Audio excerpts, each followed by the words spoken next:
Hello and welcome to my channel kids. आज हम start करने वाले हैं क्लास 5th का लेसन नंबर 6 जिसका नेम है अ न्यू बिगिनिंग। न्यू मतलब नया और बिगिनिंग का मतलब होता है किसी चीज़ की शुरुआत करना। तो न्यू बिगिनिंग मतलब नई शुरुआत। जब हम इस स्टोरी को रीड करेंगे किड्स तो हमें पता चलेगा कि किस चीज़ की न्यू शुरुआत हो रही है। चलिए मैं आपको थोड़ा सा हिंट दे देती हूँ। जब हम इस स्टोरी को पढ़ेंगे तो इस स्टोरी में एक छोटा सा बॉय है जिसका नेम है योहान, जो कि बहुत ही अच्छा है पढ़ने में, उसका माइंड बहुत अच्छा है। बट उसके साथ एक प्रॉब्लम है। वो प्रॉब्लम पता क्या है बच्चों, कि वो ठीक से चल नहीं पाता। वो व्हील चेयर को यूज़ करके मूव होता है एक जगह से दूसरी जगह। तो चलिए हम इस स्टोरी को स्टार्ट करते हैं और देखते हैं कि किस चीज़ की न्यू बिगिनिंग हो रही है योहान की लाइफ में। को you may have come across children, adults और even animals with unique qualities and different abilities.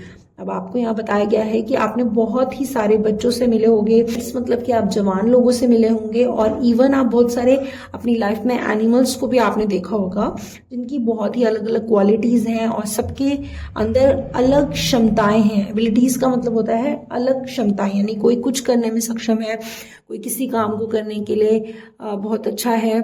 अब जैसे एक लेपर्ड है वो भागता बहुत तेज है ना, और एक कैंगरू जो है वो बहुत तेज जंप करता है। We might sometimes feel that they were weird because they are different from us। और कभी कभी हम ऐसा सोचते हैं कि they are weird मतलब कि वो हमसे कुछ अलग हैं, अजीब हैं और हमसे डिफरेंट भी हैं। But we learn to become more tolerant and compassionate when we accept that each person is special and unique and has a special place in this world। लेकिन यहाँ पर ये बताया गया है कि हम मोर टॉलरेंट मतलब हम बहुत ज़्यादा सहनशील बन जाते हैं, और कंपैशनेट मतलब किसी के लिए बहुत दया को रखना। But we learn to become more tolerant and compassionate मतलब कि हम बहुत ज़्यादा सहनशील बनते हैं, किसी के लिए बहुत दयालु बनते हैं जब हम इस चीज़ को एक्सेप्ट करते हैं कि हर कोई पर्सन, हर कोई एनिमल जो है स्पेशल है और यूनिक है। यूनिक मतलब डिफरेंट है, सबके अंदर अलग अलग क्वालिटीज़ हैं और सबका एक अलग स्पेशल प्लेस है इस संसार में। Let us read a story to understand this better. अब हमें इस चीज को समझने के लिए कि कैसे कोई यूनिक है, कैसे कोई स्पेशल है इस वर्ल्ड में, हमें इस पूरी स्टोरी को अच्छे से पढ़ना है और समझना है, तभी हम इस चीज को अच्छे से अंडरस्टैंड कर पाएंगे। तो चलिए अब हम स्टोरी की तरफ बढ़ते हैं। Do I have to go to school when I am happy learning from you, Abba? Yohan asked turning to his father। अब मैंने आपको बताया कि योहान जो है वो एक छोटा बॉय है जो कि चल नहीं सकता। वो व्हील चेयर का यूज करता है एक जगह से दूसरी जगह मूव होने के लिए। तो यहाँ पर वो अपने पापा से कह रहा है कि क्यों मुझे स्कूल जाना है जब मैं घर पर ही आपसे बहुत कुछ सीख रहा हूँ। योहान अपने पापा से ये पूछता है, उनकी तरफ मुड़ते हुए, उनकी तरफ देखते हुए।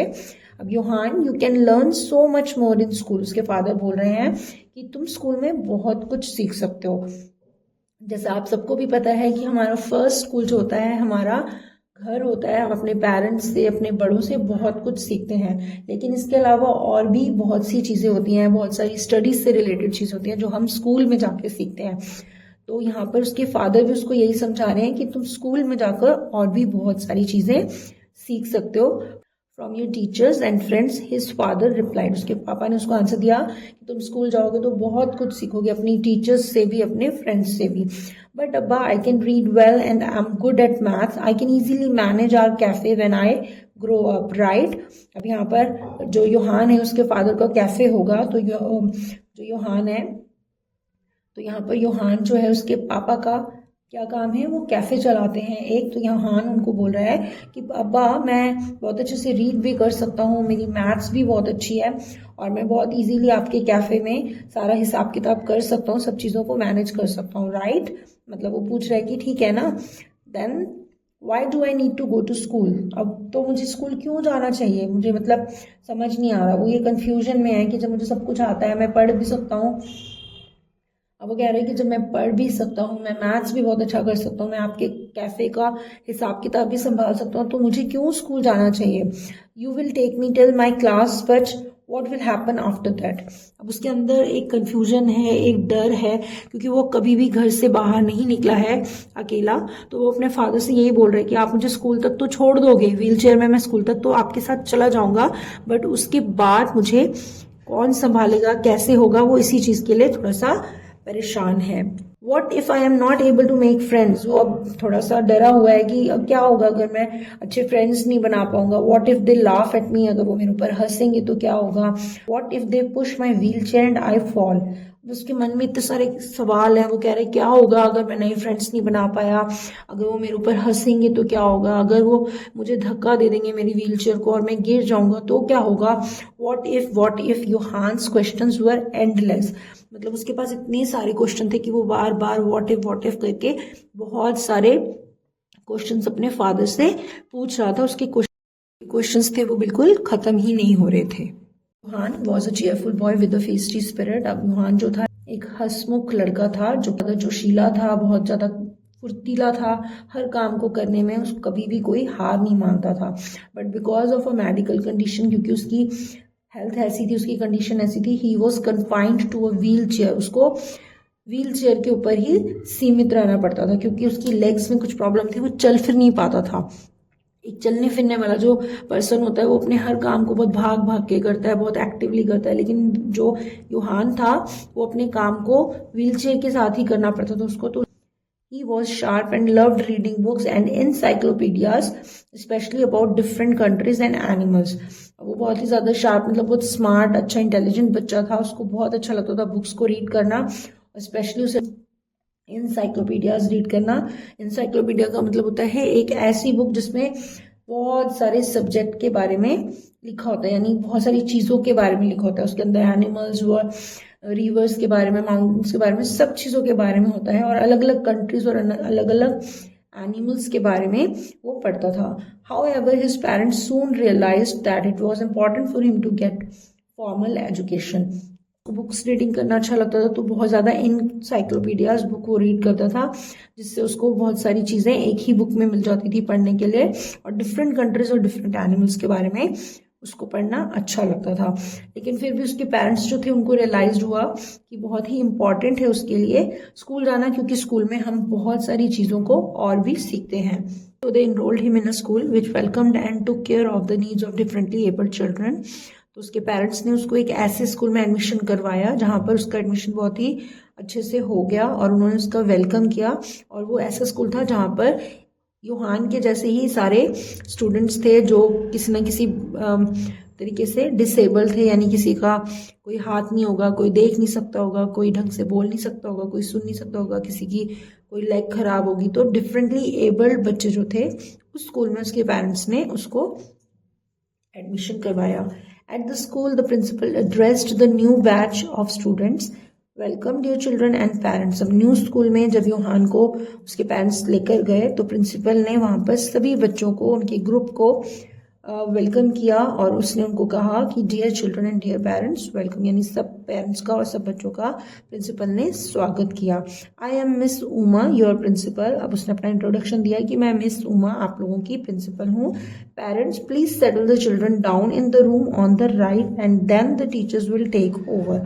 अब प्रिंसिपल यहाँ पर पेरेंट्स को कह रही है कि आप अपने बच्चों को अच्छे से कमरे के अंदर ले आइए और राइट साइड में उनको बैठा दीजिए, ताकि सारी टीचर्स जो हैं टेक ओवर ले लें, यानी बच्चों को पढ़ाएं या उन्हें उनका इंट्रोडक्शन लें। Johan's unease, Miss Uma gently pushed his wheelchair towards the room and stood by his side. अब उनको महसूस हुआ कि योहान जो है, सेंसिंग मतलब होता है महसूस होना, और अनईज मतलब बेचैनी। अब जो मिस उमा थी उन्होंने देखा कि उनको ये महसूस हुआ कि जो योहान है वो थोड़ा सा बेचैन हो रहा है, नर्वस होते हैं ना फर्स्ट डे जब हम कोई भी काम करते हैं। तो योहान फर्स्ट डे वो स्कूल में गया था तो थोड़ा सा नर्वस होगा, तो इसलिए मिस उमा ने इस चीज़ को फील किया और उन्हें बहुत ही प्यार से उसकी व्हीलचेयर को रूम की तरफ को पुश किया, खींचा, एंड वो उसके साइड पे जाकर खड़ी हो गई। After the introductions were over she asked do you want to listen to a story about reptiles. अब सबका इंट्रोडक्शन हो गया, यानी सबके नेम्स पूछ लिए, कौन कहाँ से आई, सब पूछने के बाद, एक दूसरे से जान पहचान करने के बाद प्रिंसिपल ने सबसे पूछा कि क्या आप लोग रेप्टाइल्स मतलब जो रेंगने वाले कीड़े मकोड़े होते हैं, रेंगने वाले जानवर होते हैं, उनके बारे में आप कोई स्टोरी सुनना चाहते हो क्या? तो यहाँ पर इन सब बच्चों ने क्या बोला? Yes yes the children replied in unison, मतलब सारे बच्चों ने बोला हाँ हाँ हम स्टोरी सुनना चाहते हैं। और यूनिसन का मतलब होता है एक साथ मिलकर सबने आंसर दिया। स्टोरी को स्टार्ट करती हैं। A long time ago, before people lived in caves gathering fruits and berries from the forest, there were no tigers and elephants in the Pambupati forest. अब यहाँ पर बहुत टाइम पहले की बात है, जब जो लोग थे वो केव्स में रहते थे। वो क्या करते थे, फ्रूट्स इकट्ठा करते थे, बेरीज इकट्ठी करते थे जंगल में से। जब वहां पर जंगल में कोई भी टाइगर और एलिफेंट्स नहीं होते थे, पंबुपति फॉरेस्ट में, एक जगह का नाम है ये, एक फॉरेस्ट का नाम है, तब की ये स्टोरी है। There were only reptiles. वहां पर सिर्फ उस जंगल में कौन थे, रेप्टाइल्स, यानी जो मगरमच्छ, टॉर्टॉइज, इस टाइप के जो रेंगने वाले, जमीन पर घिसट घिसट कर चलने वाले एनिमल्स होते हैं, वो थे। Miss Uma began stopping to ask, वो स्टार्ट करने से पहले रुकती हैं और पूछती हैं, do you know what reptiles are children. अब वो बच्चों से पूछ रही हैं कि आपको पता है कि क्या रेप्टाइल्स होते क्या हैं। Johan's hand shot up and he answered confidently. वो अपने हाथ को खड़ा करते और एकदम से कॉन्फिडेंटली, बड़े विश्वास के साथ वो आंसर देते, yes ma'am. Yes ma'am, reptiles are animals with scales on their bodies and they lay eggs like snake, crocodiles, turtles and lizards. पर जो यूहान है वो बोल रहा है कि हाँ मुझे पता है कि रेप्टाइल्स कौन होते हैं। वो एक ऐसे एनिमल्स होते हैं जिनकी बॉडी पर छोटी छोटी लेयर्स होती हैं एंड दे ले एग्स, और वो अंडे देते हैं, जैसे कि स्नेक्स एग देता है, क्रोकोडाइल देता है, या टर्टल्स या लिजर्ड्स देती हैं। अब जितने भी रेप्टाइल्स होते हैं वो क्या करते हैं, एग्स देते हैं। कुछ एनिमल्स ऐसे होते हैं जो मैमल्स होते हैं, जो अपने ही जैसे बेबीज को बर्थ देते हैं, लेकिन मोस्टली रेप्टाइल्स जो होते हैं वो एग्स देते हैं। तो यहाँ you are right young boy, smiled miss Uma. Miss Uma कह रही है कि तुम बिल्कुल ठीक हो। उसको देखकर मुस्कुराती हैं। यूहान ग्रिन्ड बैक एट हर, वो भी उनको देखकर स्माइल करता है। Happy to have been the only one to respond. और यूहान जो होता है बहुत ही खुश होता है कि वो ही एक अकेला इस क्लास में है जिसने उनके क्वेश्चन का रिस्पॉन्ड किया, यानी आंसर दिया। Miss Uma continued with her story, वो अपनी स्टोरी को आगे बढ़ाती हैं। Every month all the reptiles of Pambupati would meet to discuss important events. हर जगह पर जब कोई प्रॉब्लम होती है तो सब लोग मिलकर उस प्रॉब्लम को डिस्कस करते हैं और सॉल्व करते हैं। तो ऐसे ही पंबुपति फॉरेस्ट में भी सारे रेप्टाइल्स एक दिन इकट्ठा होते हैं और जितने भी इंपॉर्टेंट इवेंट्स होते हैं या जो भी कोई चीज़ होती है, कोई क्वेश्चन होता है किसी का या कोई प्रॉब्लम होती है, तो वो सब इकट्ठे होकर उस पर डिस्कशन करते हैं। The pretty shining snakes. अब यहाँ पर हर रेप्टाइल को अलग अलग एडजेक्टिव दिया गया, यानी अलग अलग उसको खासियत बताई गई है। तो जो स्नेक्स हैं वो बहुत ही शाइनिंग, चमकने वाले, बहुत सुंदर स्नेक्स हैं। द स्लो थॉटफुल टर्टल्स, यानी जो कछुए हैं वो बहुत धीरे धीरे चलते हैं, और थॉटफुल मतलब बहुत सोच विचार कर चलने वाले कछुए। The quick and clever lizard, यानी छिपकली के लिए बोला गया है कि बहुत तेज है, बहुत चालाक है। And the Moody crocodiles. Moody मतलब जब उनका मन होता है क्रोकोडाइल्स का, वो हिलते डुलते हैं, खाते पीते हैं, लेकिन जब नहीं होता तो बिल्कुल ऐसे हो जाते हैं कि वो बिल्कुल मर ही गए हैं पानी में, अगर आप उसको देखो तो इसलिए उसको बोला गया है Moody crocodile. Everyone would be present, और हर कोई वहां पर प्रेजेंट होता। Every meeting ended with dancing and singing. अब जब भी वो उस मीटिंग में मिलते थे तो सब लोगों का जो मीटिंग होती थी वो खत्म किस पे होती थी, खूब सारा वो डांस करते थे, बहुत सारे सॉन्ग्स गाते थे, और लास्ट में वो बहुत ही अच्छा डिलीशियस मील भी खाते थे। रैट्स खाते थे मील में, अलग अलग इंसेक्ट और फ्रॉग्स और फिश खाते थे। जितने भी रेप्टाइल्स होते हैं मोस्टली उनका यही सारा फूड होता है ना, तो वो ये सब कुछ खाते थे। A girl named Sonam asked if there were no lions or tigers, who was the king of the forest? अब सोनम वहां पर एक लड़की थी उस क्लास में बैठी हुई, तो उसने बोला कि अगर वहां पर लायंस और टाइगर्स नहीं थे तो उस फॉरेस्ट का किंग कौन था। जंगल का राजा तो लायन होता है, लेकिन वहां पर कोई भी नहीं था, तो इसलिए उसके मन में ये क्वेश्चन आता है कि अगर वहां पर लायन और टाइगर्स नहीं थे तो वहां का किंग कौन था। तो टीचर बोलती है, good question, the king of the reptiles was Makara the biggest crocodile. The teacher replied. Teacher है वो रिप्लाई कर रही है कि तुमने बहुत ही अच्छा क्वेश्चन पूछा है। वो कहती है कि वहां पर एक बहुत ही बड़ा सा क्रोकोडाइल यानी मगरमच्छ है, उसका नाम है मकारा। वही जो है वहां का हेड है, प्रेसिडेंट है, और वही वहां का किंग है। Being strong and powerful, he presided over the meetings and everyone listened to him and followed his orders. अब बहुत ही ज्यादा बड़ा होने के कारण, बहुत पावरफुल और स्ट्रांग होने के कारण वो क्या करता था, हेड था, उसके हाथ में सारी चीजें थी और वही सब चीजों को हैंडल करता था, सारी मीटिंग्स को, सब उसकी बात भी सुनते थे और उसके ऑर्डर्स को फॉलो भी करते थे। A strange thing happened one day. बहुत ही अलग चीज एक दिन हुई. About a week before a monthly meeting. monthly meeting से एक हफ्ते पहले Makara sent a letter to the turtles asking them not to come to the meeting. यानी कि जिस दिन मंथली मीटिंग होती थी सारे रेप्टाइल्स की, तो उससे एक हफ्ते पहले मकारा ने एक लेटर भेजा सारे टर्टल्स को और उनको बोला कि तुम्हें अगली मीटिंग में आने की जरूरत नहीं है.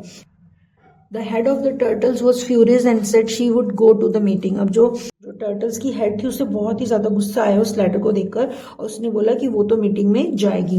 But none of the other turtles had the courage to accompany her. मतलब वो जो हेड थी उसने बोला कि मैं तो जाऊंगी, कैसे इस लेटर को हम पाकर उस मीटिंग में जाना छोड़ दें. बट बाकी जितने भी टर्टल्स थे उनमें हिम्मत नहीं थी कि वो उसका साथ दे सकें. Miss Uma continued with the story as she walked around the room, smiling and nodding at the children. अब मिस उमा जो थी वो स्टोरी को आगे बढ़ा रही थी, सुना रही थी और धीरे धीरे रूम में चल रही थी, सब बच्चों को देख के मुस्कुरा रही थी और जो बच्चे थे वो क्या कर रहे थे, उनकी तरफ देखकर अपने सिर को हिला रहे थे स्टोरी को सुनते सुनते. On the day of the meeting, Makara spoke to all the reptiles, telling them that he had decided that the turtles weren't needed in the forest and had asked them not to come for the meeting. अब यहाँ पर जिस दिन meeting थी, monthly meeting में सारे reptiles इकट्ठे हुए, तो सबको बोला कि मैंने ये डिसाइड किया है कि टर्टल्स जो हैं अब हमारे इस ग्रुप में, इस फॉरेस्ट में उनकी कोई ज़रूरत नहीं है और वो यहाँ से चले जाएं और इस मीटिंग में ना आए. The reptiles looked at each other, bewildered. The snake hissed anxiously. The lizards wriggled their tails and the crocodiles opened their jaws even wider. अब इसका मतलब क्या है कि जितने भी रेप्टाइल्स थे, जब उन्होंने मकारा की उस बात को सुना तो वो एक दूसरे की तरफ देखने लग गए. bewildered मतलब कि वो बहुत ज़्यादा हैरान हो गए, हक्के बक्के रह गए.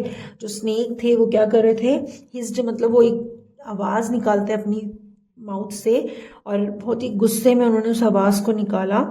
एंशियसली मतलब होता है गुस्से में. और जो लिजर्ड थी, छिपकली जो थी, उसने अपनी व्रिगल्ड मतलब उसने अपनी उस पूंछ को मरोड़ा. And the crocodiles open their jaws even wider. अब क्रोकोडाइल क्या करता है, अपने मुंह को बहुत बड़ा सा खोल लेता है, तो उसने और भी ज्यादा बड़ा खोला इस बात को सुनकर. But said the baby crocodile, लेकिन जैसे ही इस बात को एक छोटे से बेबी क्रोकोडाइल ने सुना, उसने बोला लेकिन no birds screamed Makara at the young one. अब जैसे ही मकारा ने उस छोटे से बेबी की बात सुनी, आवाज सुनी कि उसने बोलने की हिम्मत किया, उसने बोला नो बर्ड्स, कोई लेकिन वेकिन नहीं. उसने बहुत ही गुस्से में उसको चुप करवा दिया और वो उसको बोलने नहीं दिया. अब क्यों उसने टर्टल्स को आना बंद किया, हम पढ़ते हैं. Turtle look silly with their houses on their backs. Now you lizards, you live on trees. Do you carry trees on your backs? अब जो मकारा है वो सबको रीजन बता रहा है कि क्यों उसने उनको मना किया. वो कह रहे टर्टल्स जो है बहुत ही सिली लगते हैं. सिली मतलब बहुत बेवकूफ से लगते हैं क्योंकि उनका हाउस जो है वो अपने साथ अपनी पीठ पर लेके चलते हैं. अब यहाँ पर हाउस किसको बोला गया है, जो टर्टल्स होते हैं, आपने देखा होगा उनके बैक में एक बहुत बड़ा सा शेल होता है, वो उसी के अंदर अपने फेस को, अपनी लेग्स को, अपने आर्म्स को अंदर को कर लेते हैं और वो एक गोल सा ऐसे पत्थर की तरह बन जाता है, उसी के अंदर वो रहते हैं. तो यहाँ पर मकारा जो है वो लिजर्ड्स को कह रहा है कि तुम ट्रीज पे रहती हो, तो क्या तुम ट्रीज को अपने बैक में लेकर घूमते हो इधर उधर. I have given the slow sloppy turtles a week to leave Pambupati. अब वो उन सारे रेप्टाइल्स को बता रहा है कि मैंने उनको एक हफ्ता दिया है, उन धीरे धीरे चलने वाले स्लोपी टर्टल्स को, कि एक हफ्ते में पाम्बूपति को छोड़कर यहाँ से चले जाएं. Understand that when they leave we will have more of everything, more food, more water, more space, said मकारा. अब यहाँ पर मकारा सारे रेप्टाइल्स को कह रहे हैं कि आप समझो, अगर वो लोग यहाँ से छोड़कर चले जाएंगे तो हमारे पास बहुत सब चीजें होंगी, हमारे पास खाना भी ज्यादा होगा, हमारे पास पानी भी ज्यादा होगा, हमारे पास रहने की जगह भी ज्यादा होगी. क्यों ज्यादा होगी, क्योंकि अगर इतने बड़े जंगल में से सारे टर्टल्स चले जाएंगे तो पानी में भी स्पेस बच जाएगा, खाने पीने का भी स्पेस. ऐसा कभी कभी हमारे घर में भी कोई एक मेंबर इधर उधर चला जाता है, घूमने चला जाता है, तो घर कितना खाली खाली लगता है. तो ऐसे ही फॉरेस्ट में से भी जब वो टर्टल्स चले जाएंगे तो फॉरेस्ट कितना खाली हो जाएगा. तो यही बात वो सारे रेप्टाइल्स को समझा रहा है. The following week all the turtles were gone. At first the animals were sad but then they realise that there was more food, more water and more space for them as Makara had said. अब आने वाले हफ्ते में, जैसे कि उनको time दिया गया था, सारे टर्टल्स जो थे वो चले गए वहां से। At first the animals were sad but then they realised that there was more food, more water and more space for them as Makara had said. पहले पहले तो उनको बहुत ही अजीब लग रहा था, बहुत ज्यादा दुखी थे। जब उनको रियलाइज हुआ कि उनके जाने के बाद यहाँ पर बहुत सारा खाना मिल रहा है, उनको पानी भी मिल रहा है और बहुत सारा स्पेस भी मिल रहा है, जैसे कि उनको मकारा ने कहा था, तो वो लोग ठीक हो गए। But soon a strange rotting smell filled the forest from fruits on the ground to dead animals in the river. लेकिन जैसे ही टर्टल्स वहां से गए, एक बहुत ही अजीब सी रॉटिंग मतलब सड़ी हुई स्मेल जो थी उस पूरे जंगल में फैल गई, चाहे वो फ्रूट्स हों या ग्राउंड में फैले हुए डेड एनिमल्स हो, रिवर में, सब जगह से बहुत ही बुरी स्मेल आ रही थी। There were no turtles to eat them. जो टर्टल्स होते हैं वो फ्रूट्स वगैरह भी कुछ खा लेते हैं, एनिमल्स को भी खाते हैं, लेकिन अब जब वो एनिमल्स ही नहीं है टर्टल्स यहाँ पर, क्योंकि यहाँ से टर्टल्स जो थे चले गए थे, वो उन सब चीज़ों को खाते थे, लेकिन अब वो सारी चीज़ें ऐसी ही पड़ी पड़ी सड़ रही हैं।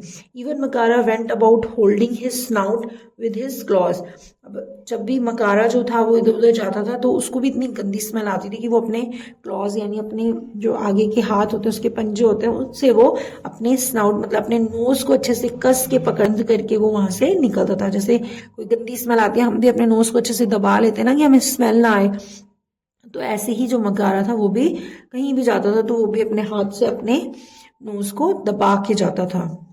अभी तक आपको अगर ये स्टोरी अच्छी लग रही है तो आप लाइक जरूर कीजिए और अपने फ्रेंड्स के साथ शेयर भी कीजिए। अब हम देखते हैं next. The next month Makara wrote another letter. Next month Makara ने एक और लेटर लिखा। This time it was to the head of the snake the king cobra. और इस टाइम वो लेटर किसको लिखा गया था? Head of the snakes, cobra को। They were to leave the forest the very next day. और उनको बोला गया था कि अगले ही दिन आपको ये फॉरेस्ट छोड़ना है। सिंस दे स्लीथर्ड फास्ट, स्लीथर्ड मतलब बहुत तेज तेज से जमीन पर रेंगते हैं, फिसलते हैं, तो इसलिए उनको बोला गया था कि तुम भी इस जंगल को छोड़ दो। यहाँ पर जो मकारा है वो मतलब बिना किसी रीजन के एनिमल्स को वहां से निकलने के लिए बोल रहा था।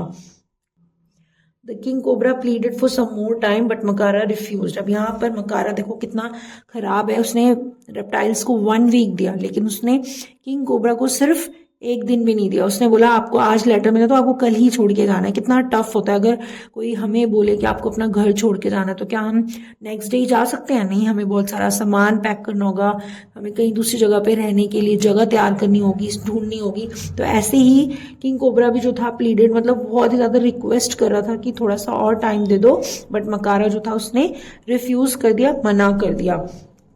At the meeting, he silenced the lizards and crocodiles with louder shouts. अब जब मीटिंग में बाकी के लिजार्ड्स और क्रोकोडाइल्स बोल रहे होंगे कि क्यों उनको निकाला, तो मकारा ने गुस्से में चिल्लाकर उनको चुप करा दिया। Snakes are slimy, make funny noises and can't be trusted. अब वो यहाँ पर उनको रीजन दे रहा है कि बहुत पतले से होते हैं, बहुत अजीब अजीब सी आवाजें निकालते हैं और उनके ऊपर ट्रस्ट नहीं किया जा सकता, विश्वास नहीं किया जा सकता। You never know when an angry snake might spit venom and kill you, he said. अब उसने बोला कि तुम्हें नहीं पता कि कब ये गुस्सैल स्नेक जो है तुम्हारे ऊपर स्पिट कर दे, यानी तुम्हारे ऊपर थूक दे, वेनम मतलब जहर, और तुम्हें मार दे। स्नेक क्या करते हैं, अपने मुंह को खोलते हैं और दूर से ही वो एक थूक निकालते हैं, थूक फेंकते हैं, जो कि होता है उनका जहर, और वो उसको दूर से ही फेंकते हैं। वो जहर गिरता है तो उसकी जान चली जाती है। He said clearing his throat, यानी उसने अपने गले को ठीक करते हुए, साफ करते हुए बोला। Again one dared to disagree with मकारा। किसी की भी हिम्मत नहीं हुई कि वो मकारा की इस बात से मना करे, और जो स्नेक्स थे वो वहां से चले गए। But after a few weeks the animals in the forest had to face rats as there were no snakes to eat them. अब जब स्नेक्स चले गए तो वहां पर जंगल में सब एनिमल्स को बहुत ज्यादा प्रॉब्लम होने लगी, क्योंकि बहुत सारे वहां पे रैट्स हो गए। स्नेक्स उनको खाते थे, लेकिन अभी वहां पर स्नेक्स नहीं थे, तो पूरे जंगल में सारे रैट्स हो गए। और रैट्स आप सबको पता होगा कि कितने शरारती होते हैं, वो जगह जगह पर कूदते रहते हैं, हर चीज को काटते रहते हैं। तो इसलिए जितने भी एनिमल्स बचे हुए थे उस फॉरेस्ट में बहुत ही ज्यादा परेशान हो गए। They were everywhere, on the trees, in the grass, in the bushes, on the ground. अब मस्त थे वो सब जगह हो गए, ट्रीज के ऊपर भी, घास के ऊपर भी, झाड़ियों के अंदर भी, ग्राउंड के अंदर भी। They had a feast of the lizards and crocodile eggs. अब जितने भी रैट्स थे उनको बहुत ही मज़ा आ रहा था क्योंकि उस जंगल में लिजार्ड्स और क्रोकोडाइल के एग्स खाने को उनको मिल रहे थे। That year there were no babies, even Makara's nest was empty. और उस साल जितने भी रैट्स थे उन्होंने सारी क्रोकोडाइल्स और लिजर्ड्स के एग्स को खा लिया था और उस साल वहां पर कोई भी बेबीज नहीं हुए थे और मकारा का जो नेस्ट था यानी उसका जो घर था वहां पर भी कोई एग नहीं बचा था और उसका भी जो नेस्ट था वो बिल्कुल खाली था। सो किड्स, आज की स्टोरी को हम यहीं तक रखते हैं। ये स्टोरी बहुत ही लंबी है तो नेक्स्ट पार्ट हम नेक्स्ट वीडियो में देखेंगे। अगर आपको ये स्टोरी अब तक का पार्ट अच्छा लगा है तो आप इस वीडियो को ज़रूर ज़रूर ज़रूर लाइक कीजिए और अगर आप मेरे चैनल में न्यू हैं तो please do subscribe to my channel. मैं मिलूंगी आपसे अपनी नेक्स्ट वीडियो में, तब तक के लिए बाय बाय।